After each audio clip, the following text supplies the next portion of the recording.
Record. Got it. There we go. Good afternoon, everyone. It's 4 o'clock or a little after 4 on Monday, January the 8th, 2024. And we're really pleased that you're here. And on behalf of Jeff Agron, the co-chair of our Israel committee, and myself, we are so pleased to welcome you to part 3 of our October 6th, 7th, 8th, and moving forward series. And we are at part 3, the finale. And for the third time, and unfortunately the last time for this series, it is really my privilege to welcome and introduce our speaker and educator, the very talented, the very bright, the very charismatic Mike Hollander. Well, thank you, Mark. Thank you for that. Unfortunately, my mom doesn't do anything online, so she can't hear any of that. But I'll tell her that you said such nice, warm things about me. So those of you who have been here for the past 2 sessions, the first session, as we already talked about, was what was happening in Israel leading up to, no, what was the first session? Oh, the first session, sorry, but I think I entitled it Gaza from Samson to the present. And the second session, Mark, you might want to mute whoever's talking back there. And the middle session was where was Israel leading up to October 7th? And today I'm going to talk about October 7th and the aftermath. And there's some people who say that we're kind of still in October 7th. You might have seen as the world was celebrating New Year's, I got into bed at about 11:45 on whatever it was, New Year's Eve, I guess that's the day, whatever it was last week. And at about 12 o'clock, sirens went off in my town of Modi'in, and we went into the protected room. My wife was asleep, I was not. So if I have to leave in the middle of a presentation, if I haven't said this before, there's a good reason to, and the protected room is just across the hall there. My challenge will be to get 3 cats and 1 dog in there with us, but hopefully that should work.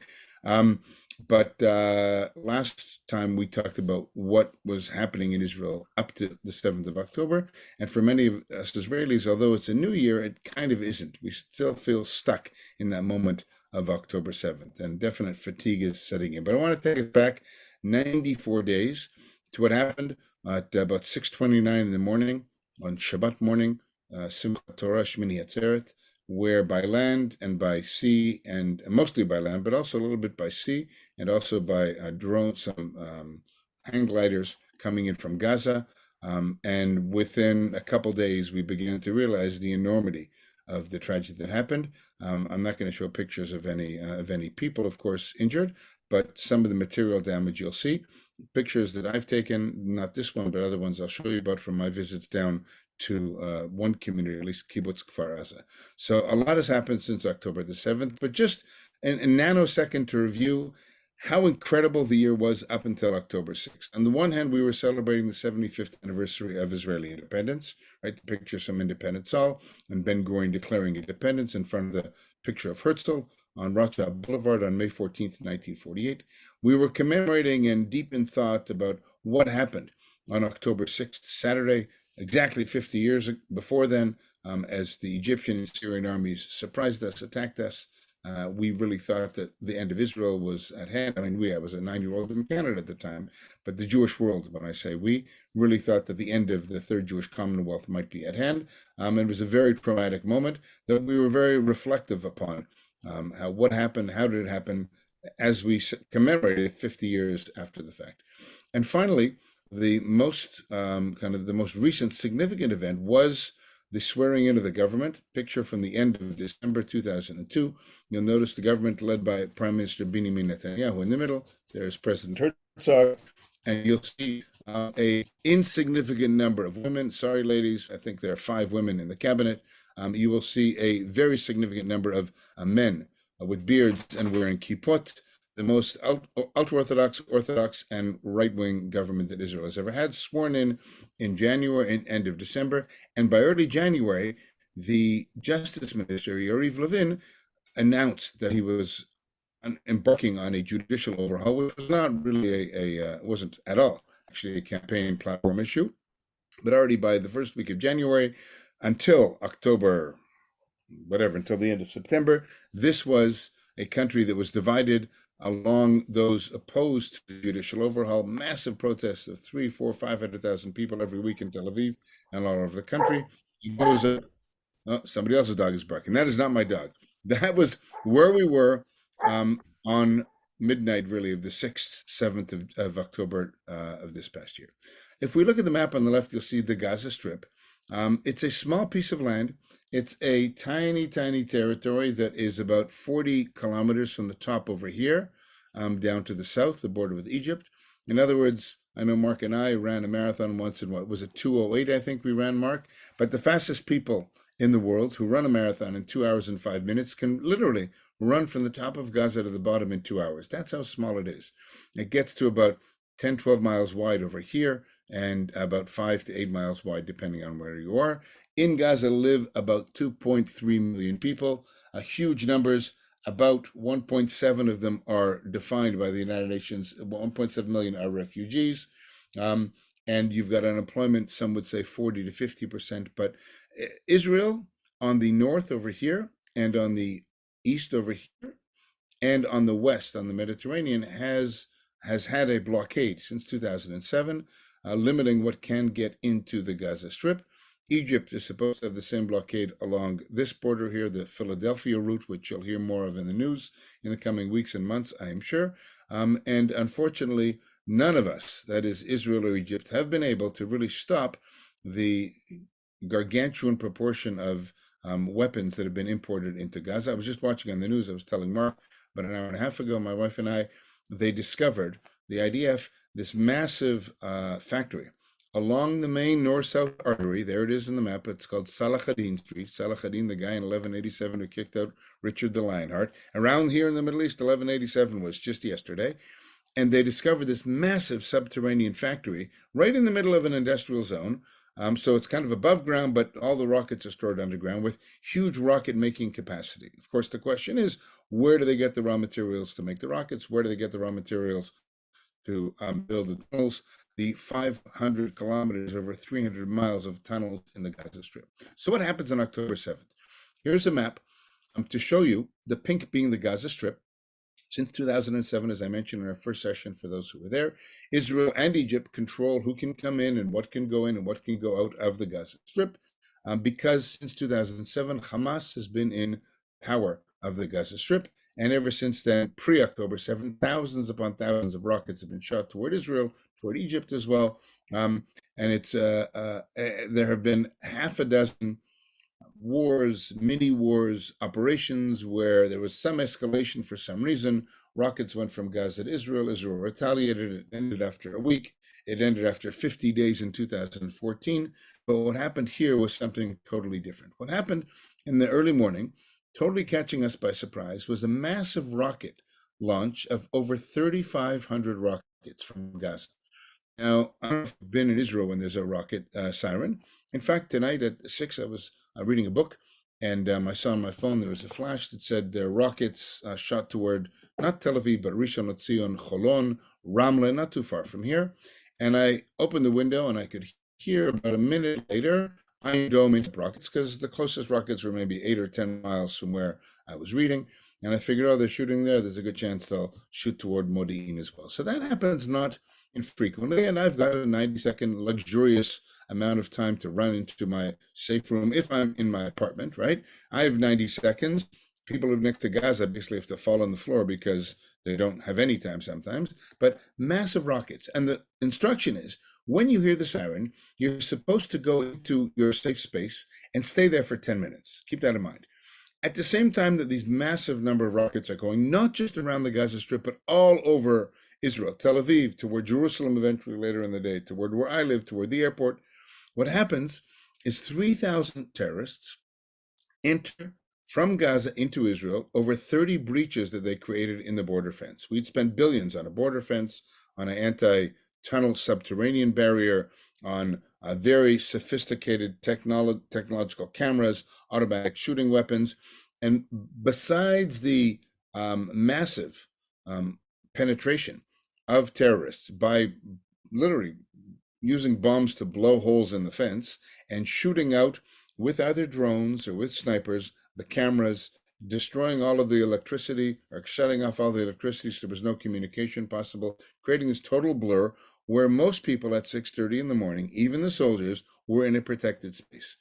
They got as far as you can see on the map, I don't know if you can see down over here, they got as far as the town of Sderot, a town of about 30,000 people, and the town of Ofakim, down over here. Ofakim's probably, well, Gaza's 40 kilometers, about 24, 25 kilometers from Gaza. And they didn't want to end there. They could have gotten to Beersheba a little bit farther, a big city of 250,000, Kiryat Gat, Ashkelon. Their aim was to get to Jerusalem and liberate the Al-Aqsa Mosque. I don't know how 3,000 were going to do it, but this is what happened. And I should say that there always was the concern from the security, from the military, from the intelligence that believed that there was a tunnel that we didn't know about that had been dug from Gaza under the fence and was going to, and through that tunnel was going to emerge a few dozen terrorists who would come to a community and take over the community and hold people hostage. And that was a scenario that the army was preparing for. But I have not heard anybody say that there was any thought given to the possibility of such an enormous onslaught and such a huge number of terrorists. There are actually three waves. The first were their commandos, their top terrorists, and then beyond them, everyday regular terrorists, and then after them came random Gazans who might or might not have known what was happening, but came in to loot, to destroy, and to kidnap. And part of the challenge we're still faced with is that we don't know where all the hostages are, because it's possible that some of the hostages are not being held by Hamas as an organization. They could be being held by Islamic Jihad, another terror organization. They could be held by individual families. And some of the stories that have come out from some of the people who have been returned from captivity in Gaza tell stories that they were in homes with families, whereas others were in tunnels. Why 10 minutes? I was with a retired colonel, and someone asked him a couple of weeks ago, I said, Sasha, Grisha, how do you explain how this can happen? His answer was 10 minutes. We're all perplexed. 10 minutes. 10 minutes is the time you have to stay in your safe room. So in that 10 minutes, all the breaches, all the holes, all the openings were created. And it was in that 10 minutes when everybody's hiding because there's this unprecedented onslaught of rockets that they managed to get through at the exact same time. And it was the first time. And a retired general who actually, Noam Tibon, went and rescued his son's family from Kibbutz Kfar Aza, just over here, with his pistol, as two other generals went on their own with, got a few guys and went and extricated people from the area. He said on the news, reminded us that for 2 days, Hamas controlled much of this yellow area. In other words, Israel lost sovereign control of territory for the first time ever, not army bases, but civilian territory, since 1948. Just to put that in context. Where did the rockets go? Here's a map online to give you a sense of how far are the red spots of the rockets. There's Gaza, there's Jerusalem. I live here in Modi'in, so we got them in the afternoon, so it didn't show up over there, maybe in this area over here. But Tel Aviv, I'm actually a friend who had a rocket that hit his house at 7:30, his apartment in Tel Aviv, direct hit, damaged the apartment. Fortunately, he's back in there. But here's an image taken by some journalists in Gaza of what a rocket onslaught looks like. All of those black lines are different rockets that are shot toward Tel Aviv. And the news piece that I saw this evening suggested that they could make hundreds of rockets and mortars, not big rockets, but smaller mortars, every day in this one factory that they found, and there are other factories. So we know that the ability to make rockets, whether long-range rockets, whether short-range mortars, is quite substantial throughout the Gaza Strip, in spite of the fact that the world tells us that it's the world's largest open-air prison. I'm not so sure that any open-air prison would be able to manufacture enough rockets. So far, over 20,000 have been shot at Israel, but to continue to manufacture rockets and to continue to shoot rockets, as we had this afternoon at about 6 o'clock, to the center of the country. The map of Gaza on the left, dark brown. The red are Palestinian refugee camps. The majority of people who live in the Gaza Strip are refugees, i.e. descendants of those who got to Gaza after the 48 war or after the 67 war. And the map on the right is Israeli, gives you a bit of a sense of the complexity and the challenge of the Israeli side. What do I mean? These brown areas I'm circling here is Sderot. It's a city. So they've got a mayor, city council, Same with Ofakim down over here. They are towns, cities, whatever you want to call them. Then the different colors, the purple and the red or the light blue and the green, are all different regional councils. And there's a lot of coordination between the regional councils. Some are made up mostly of kibbutzim, some are made up of moshavim, but different forms of governance in this area. Again, that red line here is the extent of the penetration of these 3,000 Hamas terrorists on the 7th of October. A bit of an aerial view of Gaza, the proximity of the communities. There is a town, Sderot. Almost all the other communities that you see here are kibbutzim. Many of them were founded like Kibbutz Be'eri, where 100 plus or minus, the numbers, I think 100 plus people were killed. Kfar Aza, I've been there a few times now, 61 members of the community were killed, 18 were taken hostage. Near Oz down over here, the highest percentage, about 40% of the community was either killed or taken hostage. Horrific numbers. Kibbutzim, many of whom established in the 1940s and in the early decade, the first decade of Israeli independence. Some of the images you've all seen of simple tractors. You hear stories of soldiers who are told when, the job of women, young women, who sit in towers or far away actually, through cameras. The cameras on the tower, they're not on the towers, and they see what's happening in Gaza and they report on it. And if there's anything out of the ordinary, they're supposed to, blow a whistle. And apparently that happened. And, they're just rumors at this point. We will find out more when the official inquiry from the military and from the government happens months and years from now, probably. But we hear stories of how young women would be told, okay, there are 4 tractors in that village. These tractors are all working in agriculture, and this was one of those tractors that they recognized that worked in agriculture. Nobody saw it, unfortunately, coming up to the fence, but the billions that are spent on high-tech fences to detect somebody coming in failed us. And one of the tragedies of October 7th was that we realize that we in Israel, particularly the security and the political apparatus, were guilty, like in 1973, of being prisoners of a particular, what they call in Hebrew, it's a great word, conceptia. This concept that the things weren't going to happen, that there was deterrence that was strong enough to ensure that Hamas wouldn't do something as low-tech as they did, which, sorry, I don't know why that happened to me, guys, low-tech as they did, but they were able to penetrate with motorcycles, with jeeps, break into the kibbutzim. You can see those are pictures on the internet. This is a picture I took 2 weeks ago. Here you can see the damage from the rockets. There is a new fence on Kibbutz Kfar Aza. I don't know if you can see it, but on the right is part of the old fence, and there on the skyline is Gaza, about a mile and a half away. And so they managed to get into dozens of communities within a matter of minutes under the cover of that huge amount of rockets that were flying, most in that area, but also in different parts, way further out.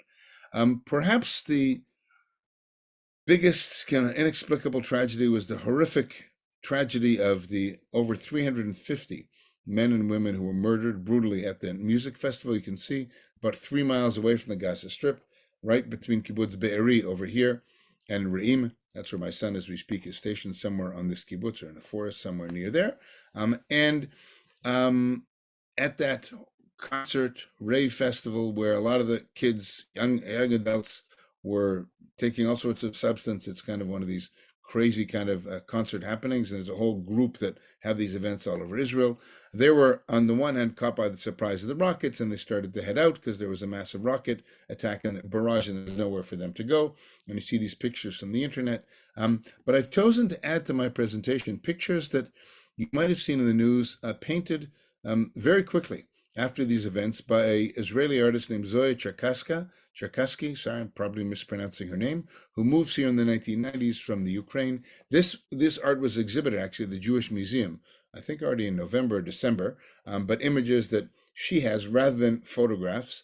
I just feel a bit uncomfortable putting up photographs, but I think it's very powerful to give you a bit of a sense how already immediately within Israeli society on so many levels, whether it's musicians composing music or poets composing poetry or artists, I chose to put images up here. Images also from the internet of the tragedy of just a wanton evil that was perpetrated by these 3,000 or so men and women who were at the festival. We had a friend of ours who was here for Friday night dinner with his family on October 6th, went to the festival. Thankfully, he got out unscathed physically, obviously traumatized, but he's been in reserve duty and was released just last week. But some of these pictures, unfortunately, you're familiar with. They're just evil desire of killing, of torturing, of raping, of murdering, and then raping, and whatever's coming out. And of course, the incredulity of much of the world saying, oh, but what do you mean there were 40 babies beheaded? We only saw proof that 3 babies were beheaded. So, and the dilemma, of course, is whether we should be showing that horrible 40 plus minutes of video that the government has chosen to show diplomats and members of the press corps, but has not been seen by the public. Zoya has a few other paintings that I think are just very, very powerful to give you a sense of how the public space, I think, is dealing with the tragedy. She calls this an Israeli Guernica, just images that in many ways speak a lot more than I can speak in the hour that I have together, to give you a bit of a sense of how people are processing what happened. There were people, either foreigners or people of with dual citizenship, like I'm Canadian and Israeli. I know of 2 Canadians at least whose funerals that I went to.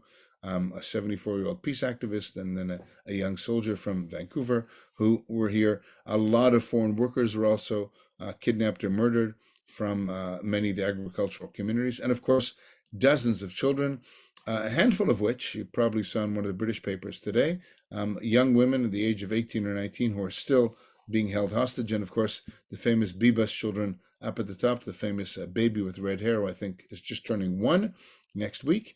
And his older sibling, just horrible tragedy of again, the unleashing of ultimate evil. Another image, which I don't know if you can see it, but kidnapped women, and you can see the Holocaust number tattooed on the arm of one of the women. So whether you were a baby, not yet a year old, or you're a survivor of the Holocaust, or whether you're a peace activist, there was no discrimination whatsoever. As long as you lived on the other side, and you were between, Hamas and their ability to take over Palestine from the river to the sea and redeem the Al-Aqsa Mosque, then you too were given a death sentence. Of course, we had Iron Dome. Even with 3,500 rockets, Iron Dome was very successful in shooting many of them out of the air, but not all of them. And as I said, my friend I know had a direct hit in Tel Aviv, and of course many more, because many more were shot at a closer range. I put this image up because it's 2 weeks after the war began. The numbers are different today. There are more Israelis who have been evacuated. The number of people murdered has been brought down to about 1,200. The number of abducted had increased. It was up to about 240. Now we're down to somewhere between 100 and 130. We don't know how many for sure. We don't know how many of them are alive. The number of tanks evacuated, the number of injured is more than double that. Of course, we have almost 200 soldiers who have been killed in the land operation. But here's a cartoon from Haaretz, albeit the left of center liberal daily newspaper, which is an image of the Israeli cabinet. You remember the picture I showed you about 20 minutes ago at the beginning? And they're all cowering under the table as the war goes. But you'll notice on the right, the 5 women, right? And there's a mechitza. I mean, because it's a mostly Orthodox coalition. There are 32 members of government. Of them, about 20 have not done military service. Some of them because they're ultra-Orthodox, at least 15 of them. And others, like this man over here, Itamar Ben-Gvir, were rejected by the military because he had 53 investigations against him. And you can see they're very concerned with the issues. It's in Hebrew, but the issues of the judicial overhaul, with the creating a basic law from the ultra-Orthodox that would have to that would exempt ultra-Orthodox from military service, etc., etc. And they were pretty much not to be seen. And that is one of the big takeaways, I think, that I have, and I think much of Israel has, and you probably have as well, is the absence of governance. And one of the reasons for that is that under Prime Minister Netanyahu, in the past decade plus, 15 years now, there has been a move toward the politicization of most ministries at the expense of the professional leadership. So for many years, the Department of Social Welfare, Housing, or whatever, will have a CEO who's somebody who's a banker, or somebody who's a social worker who gets it, is a professional and is apolitical. But in recent government, and more so in this government, and this man over here, Itamar Ben-Gvir, wanted to pass a law that would mandate the appointing of by the minister of the CEO, of the department head of that ministry, which would lead to the politicization at the expense of the professionalization of ministries. And we see the ineptitude and the inability of many government ministries to function after what happened on October 7th. Thankfully, the resilience of Israeli society is phenomenal. And the first responders were individuals, militarily at least, who weren't even, who might have been in the army but went on their own, and civilians who immediately organized and created this center in Tel Aviv. It's still there.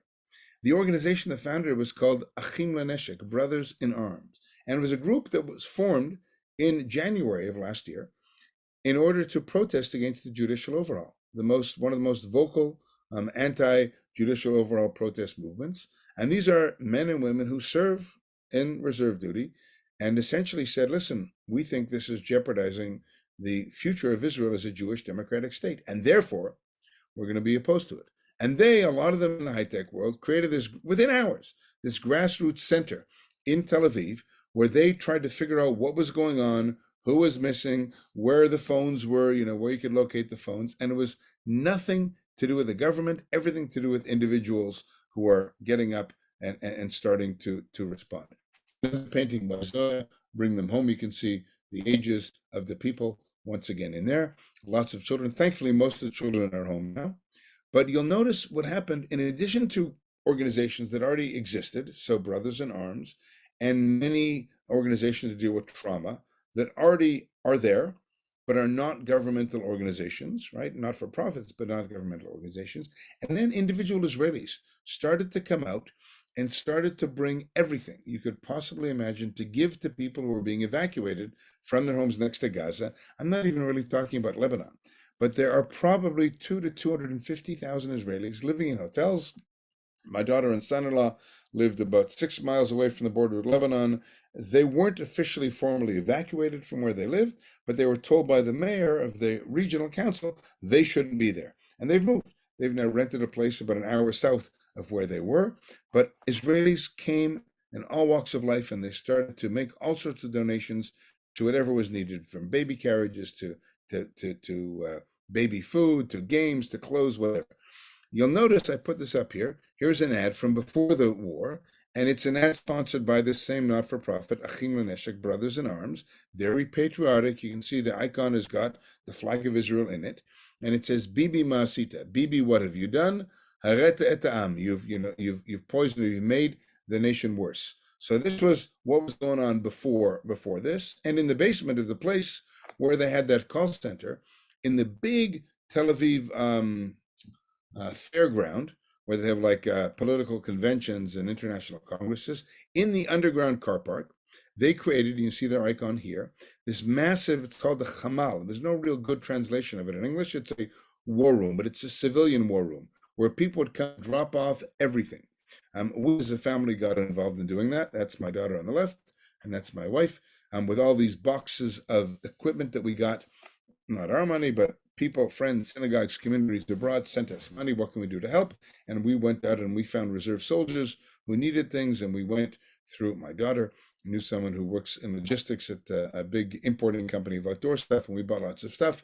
And, this was stuff for 3 different teams of reservists who, we got it, we brought it to the house, we delivered it, they picked it up or whatever, and everybody was doing that. And in the midst of doing this, this woman was walking her dog, walks by and asks my daughter, says, what are you doing? And she tells her, so that's fantastic. She just gives her 100 shekels. Like, how can I help? Well, it's okay, we got it under control. But everybody was doing what they can, including your leader, who gets on a plane within a week. And in my opinion, in unprecedented nature, gets on a plane, comes into a war zone where rockets are flying, lands Air Force One. I'm sure it's got some protection that we don't all know about, but lands Air Force One and comes and meets the Prime Minister, meets people who were already involved in the events of October 7th, of course, including some of the people, Americans, who have family who are hostages, who still tragically have hostages, are hostages. And he sits with the war cabinet. And Secretary of State Blinken, who I think is coming today or tomorrow, and Secretary of Defense Austin have both come a number of times and have sat with the war cabinet. Unprecedented American involvement, as we see where Hamas rockets can get to. But this is the more important slide, the presence, the decision of the Biden administration to bring 2 aircraft carriers and their number of boats that accompany them to the Eastern Mediterranean in order to hopefully make sure that Hezbollah doesn't launch an attack as well. There's been war on the front since October 8th with Hezbollah.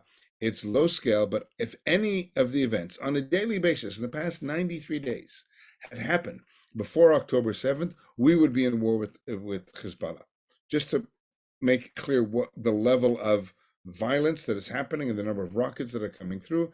The latest was that Israel allegedly knocked off the head of one of the military branches of Hezbollah, not Hamas in Lebanon, which might lead to another escalation as we speak.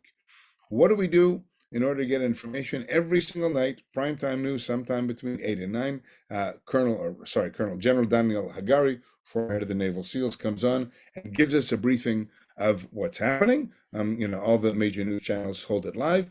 And everywhere you go in Israel since then, there are signs with the icon Yachad Nenatzeh, together we will be victorious. And of course, this is Gold Star, Israel's, dark lager beer. So I went and I had to buy paper towels today, and I made the decision, not based on the thickness of the paper towels, but by the label. It said Yachad Nenatzeh, together we will win. I decided I'm going to support the company, just put that on their label. Maybe I paid a little bit more for that. Anyway, in terms of what society is, what the civilian side of society is doing, the soldiers are doing what they have to do, but perhaps the most poignant, difficult, troubling, traumatic, numbing issue is the issue of the hostages. And already within weeks in Tel Aviv, opposite the defense ministry, this antenna here is of the defense ministry, there was a creation of a square in front of the Tel Aviv Art Museum with this long table. That's the defense ministry building behind it. Over there, there is a hostage square. You can see in Hebrew, Arabic, and English, because there are actually some Arab-speaking Israelis who are hostages. There's still, I think, 3 or 4 Bedouin Israeli Arabs who are held hostage or missing, killed, Arab drivers from East Jerusalem killed by Hamas on October 7th. And so this public space is filled with loads and loads of continuously changing art exhibits. You'll see a chessboard with 240, the number of hostages pieces. You'll see for Hanukkah, these are all Chanukiot, each one dedicated to one of the hostages, one of the people who was killed. There's a tent where families and friends of those who were held hostage, all sorts of very powerful pieces of art. This one struck me because you can see lost, because the kids were kidnapped, but their stuffed animals stayed behind. And there is a play on the biblical prophecy from the book of Jeremiah, V'shavu banim legvulam, and the boys shall return home. And then it's not just the boys, but it's and mother and father and grandmother and grandfather and aunt and uncle and sister and brother. So everybody shall return home. An altar with blood and images of some of the hostages, and on it says the Cabinet of Israel 2023. So it's a very, you walk through there and it's very, very, very, very numbing. Some of the information that's coming out from some of the hostages who have returned, people not showering for 50 days. And this was those who were released 50 plus days after being held captive.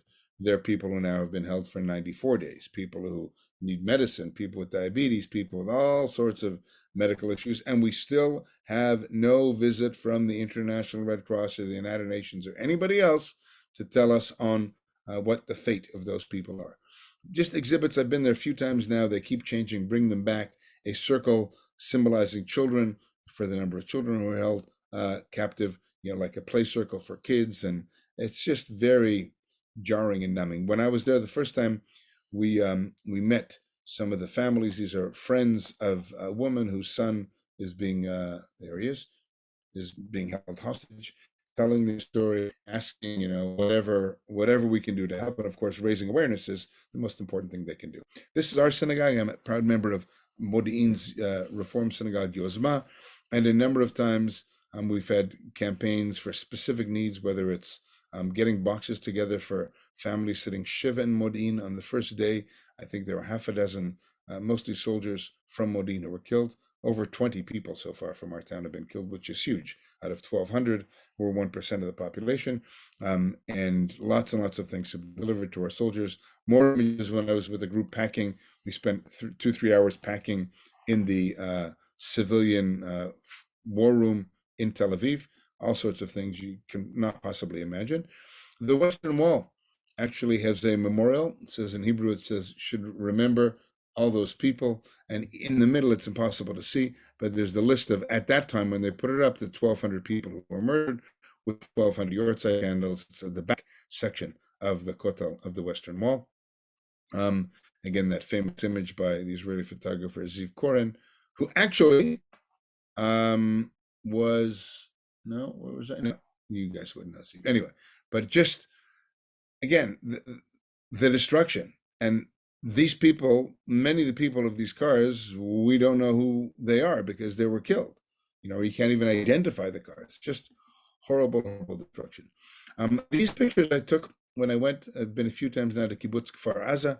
Good friend of mine, Chen, lives there, and she used to take groups and talk about how life on Kibbutz Kfar Aza was 95% heaven and 5% hell. And of course, that 5% came to fruition on October 7th. Just the destruction of the neighborhoods, particularly the neighborhood closest to the fence, where there are a few dozen, this is it, young people, like young adults, 18 to 30, whatever. You can just see the horrible destruction. And when I was there, you could actually still smell the fire, and you could hear the artillery that Israel was shooting. You could hear the gunfire in Gaza. And the second or third time I was there now, you'll see that they put up these signs outside of each apartment saying who was killed in this house, who was kidnapped from this house. And the question, which I don't think they've answered yet, is what will the future be of these communities? Will they bulldoze everything and rebuild it?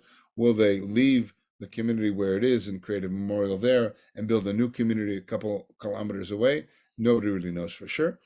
You'll see the ironic sign. This is a bicycle repair store, which life is good before the war. And then there's a sign that says Mezukeh, which is Zaka. Zaka is the not-for-profit organization in Israel that is volunteered, mostly ultra-Orthodox men, and their job from the 1990s with the terror acts of buses blowing up and pizzerias blowing up is to go to the scene of the crime and to try to find all human remains and bury them.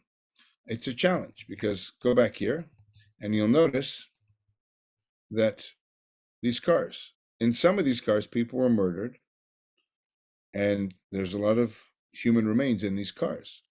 And there's a discussion as to what to do with the cars. They ultimately decided to bury, I don't know what the number is, but hundreds of cars, bury them because they can't fully know there are parts of either flesh or blood in these vehicles, and they therefore have to bury them in terms of halacha. So many of those are being buried. Mattresses, furniture, things like that also. Fabric is being cut out and having to be buried from people who were murdered in their homes on October 7th. And the irony of this, the juxtaposition of this picture that I took is, on the one hand, life is good, and it was until 6:29 on that horrible October 7th morning. But then it says mezukeh. Mezukeh means that it's pretty much been thoroughly checked by Zaka. There are no more human remains that they believe to be discovered in there. And you'll notice along a number of the things, there are lots of symbols. There are dates, there are numbers. And then it says on the 11th of October, Yesh Mechabel, there is a terrorist. In other words, the body of the terrorist was still there 4 days later. Remember, in this community, they were attacked at 6:29 a.m. on Saturday the 7th. It took 2 to 3 days.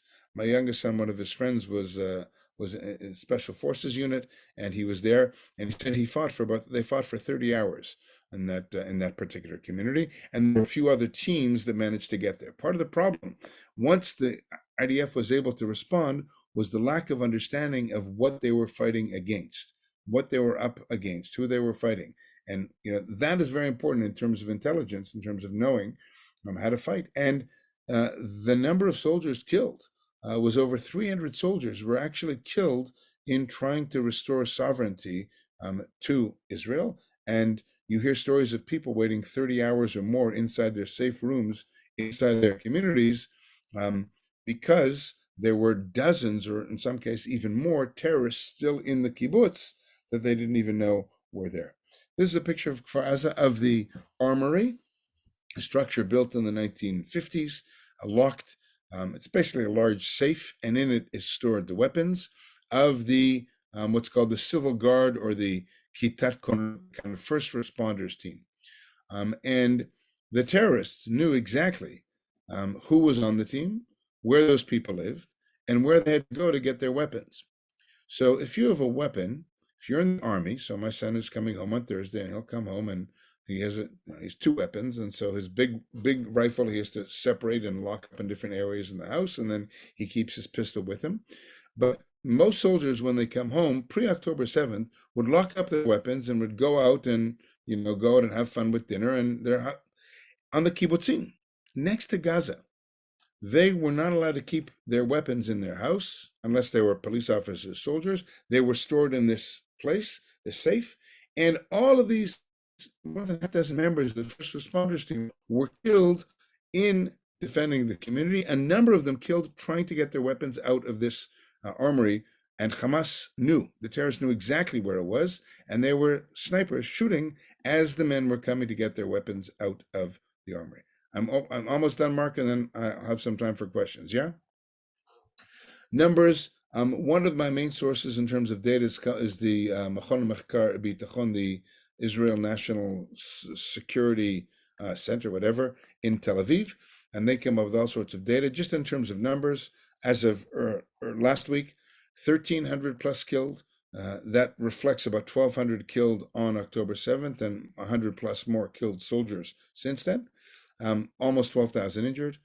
As I said, 500 IDF casualties, 190 something since October 7th. That means 300 on that date. Hostages internally displaced, almost 250,000. Reservists, many of them are being sent home now. How many rockets fired into all of Israel? Over 12,000. This is just the Gaza Strip. The one of the things we keep hearing, you keep hearing more than I do, is the indiscriminate firing into Gaza. Trust me, if you fire 22,000 targets inside a very densely populated area where 2.3 million people live, it's miraculous that many more people have not been killed. As precise as Israel endeavors to target the targets, or to shoot at the targets, it's an impossible task given the entrenchment and the building up of Hamas infrastructure within civilian populations. But just numbers in terms of Gaza as well. Lebanon, as I said, is heating up. 14 Israelis have been killed. We're not in Lebanon. These Israelis were shot by rockets and mortars coming from Lebanon. Probably more than 140, close to 150 Hezbollah operatives have been killed. And perhaps the most jarring, as of yesterday, Yediot, the biggest newspaper in Israel, came up with an estimate of the cost so far of 217 billion shekels, over $60 billion. An aerial picture from the internet of Kibbutz Be'eri, just to give you a sense of, again, the extent of the destruction. And in a certain way, tragically, I say this, we've kind of adjusted to a new normal. A new normal in that university started last week. About 15% of the students in university are still in reserve duty.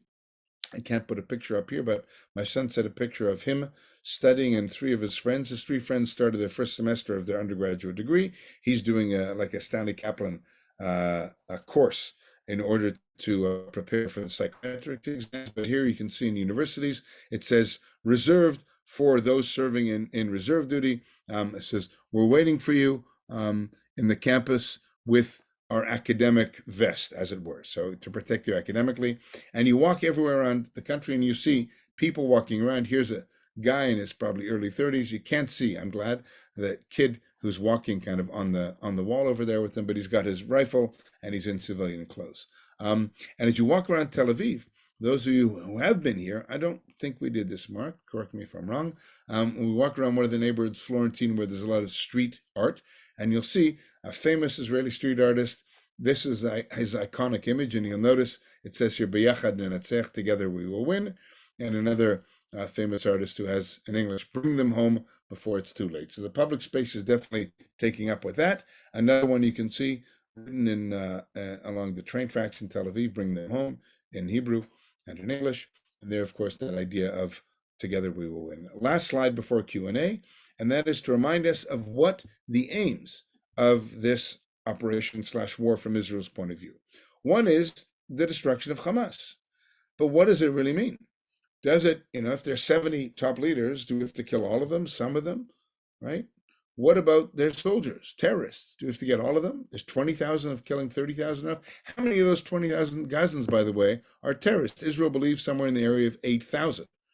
And that's significant because if 8,000 terrorists were killed and 12,000 civilians, there is no army in the world that has such a low, it's not a nice thing to say, but such a low ratio between combatants, terrorists, and civilians killed in this kind of dense urban warfare.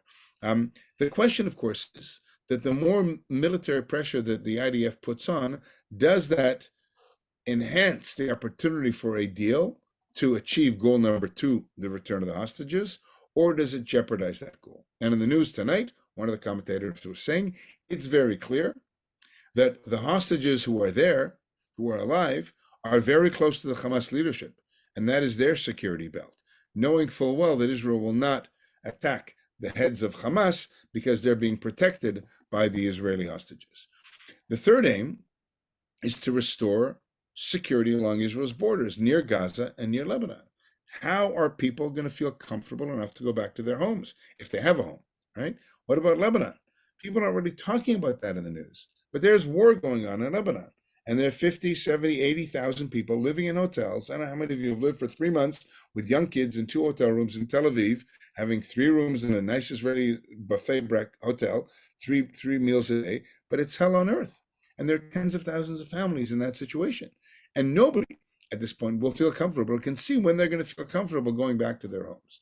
And as I mentioned a few times already, that elephant in the room, Hezbollah, what will happen? Will there be a military, another operation? Will it happen at the same time that Gaza is happening? Will it happen in the summer, in the fall? Is there going to be some sort of diplomatic solution? Nobody has an answer. But part of the tragedy that we find ourselves in today, the biggest tragedy, I believe, is the tension between aims 1 and 2. Destroying Hamas, removing its ability. And the crazy thing is that, as I said, today they shed rockets toward the center of Israel, in spite of everything that we have done in Gaza in the past 94 days. And what, there's no right or wrong answer. And I don't have that answer. I'm not sure our military and our political leadership is what's the best way to ensure that those hostages that are still alive, that we have a chance of getting them back alive.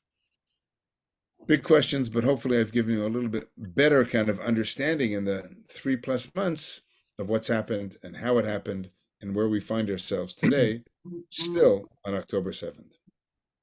Michael, thank you so much. And we're going to open it up for Q&A in a minute. And I'll ask you to put your questions in the chat box.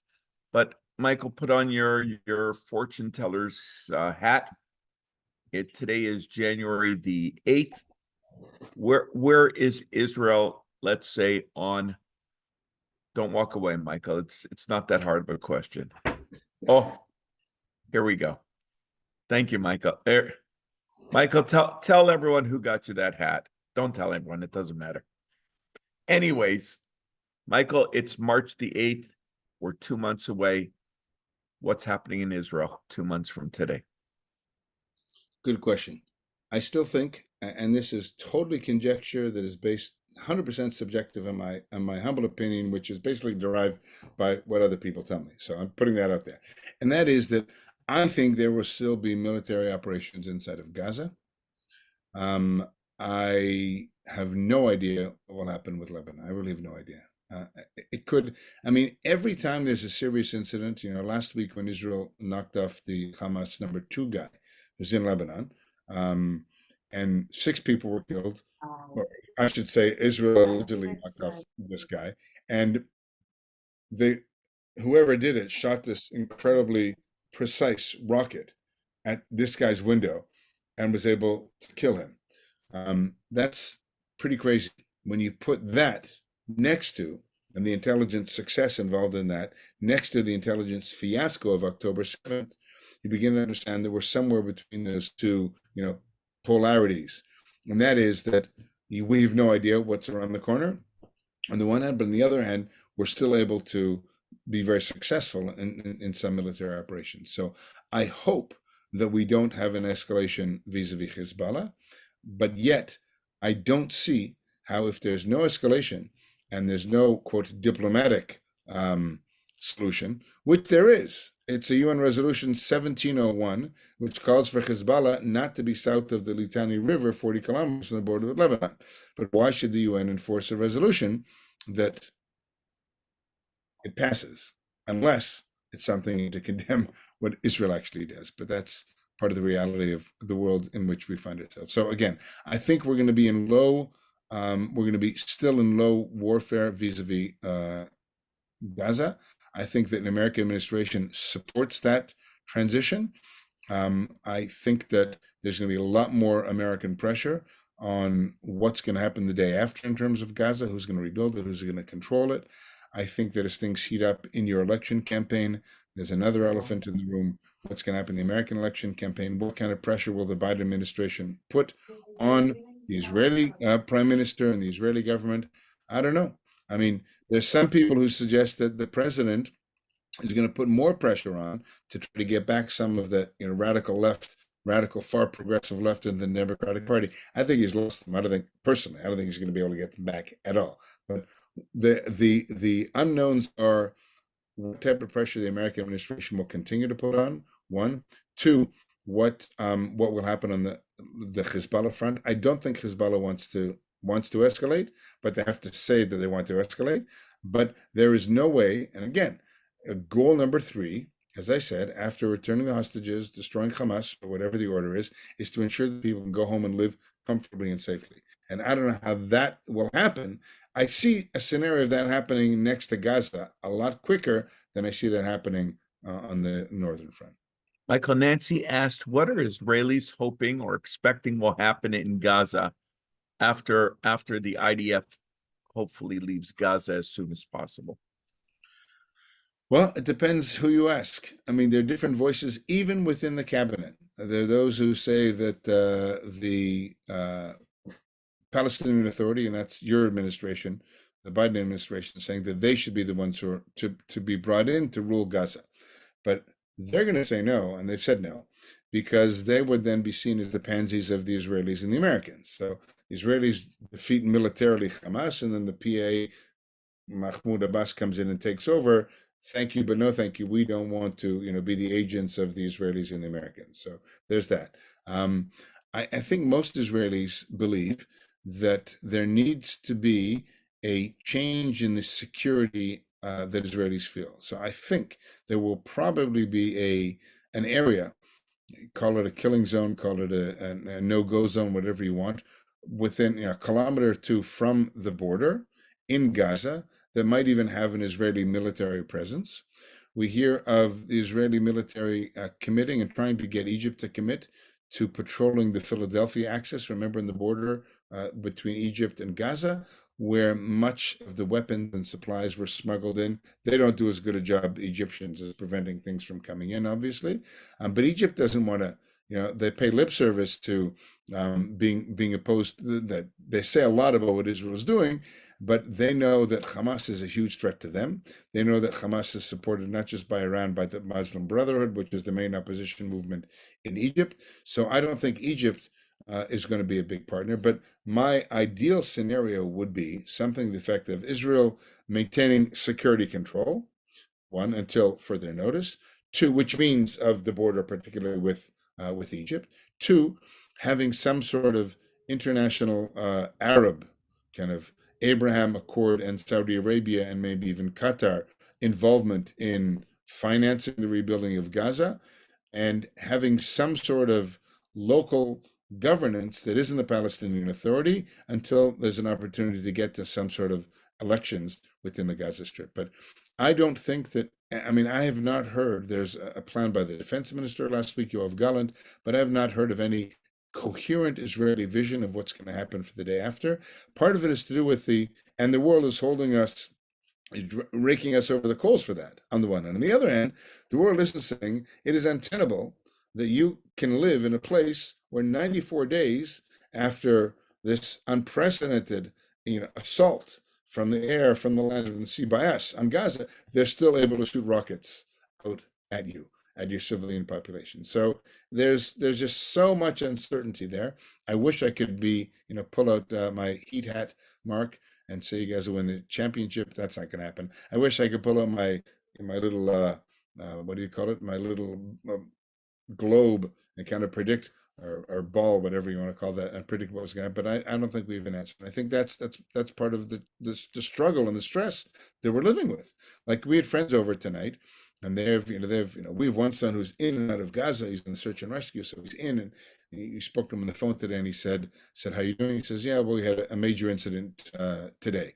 So it hasn't made the news yet. So I'll probably wake up in the morning and find out, what happened. I mean, he's fine, but not every, you don't go and search and rescue unless something bad happens. So our friends who were over, their son has been home like 3 times. He's in the paratroop brigade, and he's in the middle of Gaza. And, like all of us, we're all sleepless, and we just don't know where we're going to be in a week, where we're going to be in a month, where we're going to be in 3 months. The only thing that we do know is that we can control what we can control, and that is why we're still here. In spite of the huge economic and the cost in human life and the damage in economics and everything else, the fact that we're still here largely is a testament to our drive and our commitment as a people and as a nation. So we've got huge divisions between us, and I talked about this, and you all know this, but I really think that it's that commitment to each other, commitment to ensure that we can live here in safety and security that is going to will keep us going, even if we don't have a clear idea of where we're going to be when we get to the end of the tunnel, or who defines when the tunnel actually ends. And that's really the situation that I think we find ourselves in.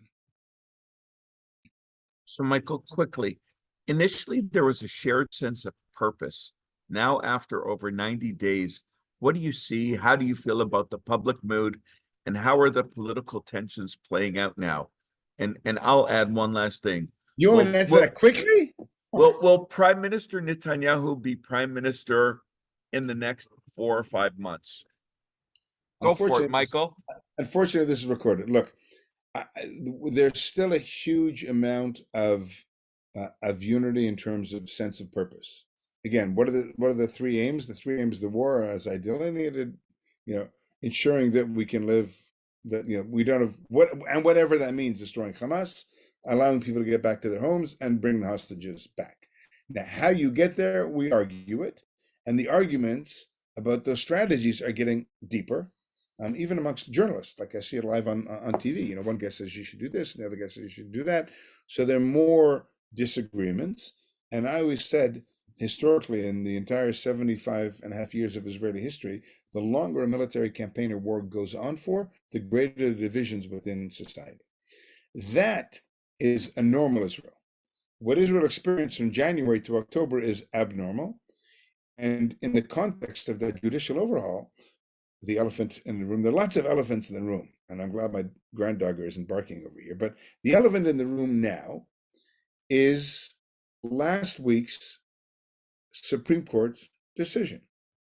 So that in January there's a desire to change the judicial system in Israel and to jigger the fragile balance between the judicial, legislative, and executive branches. And in July of last year, the Knesset, by a 64-0 margin, because the 56 members of opposition left, passed a law saying that the Supreme Court could not rule that legislation from the government was, what's the word I'm thinking of? Unreasonable.